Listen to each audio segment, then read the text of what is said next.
هرگز از رودخانه‌ای که خشک شده به خاطر گذشته اش سپاسگزاری نمی شود.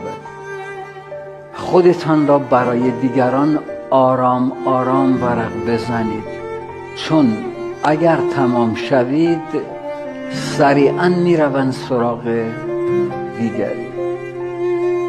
هرگز 3 نفر را در زندگی فراموش نکن: کسی که در سختی ها رعایت کرد، کسی که در سختی ها یاریت کرد و کسی که در سختی ها گرفتارترت کرد.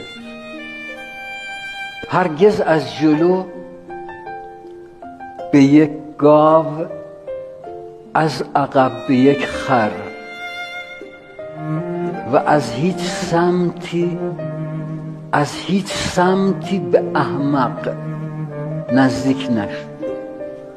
نادان رو از هر طرف بخونید نادانه،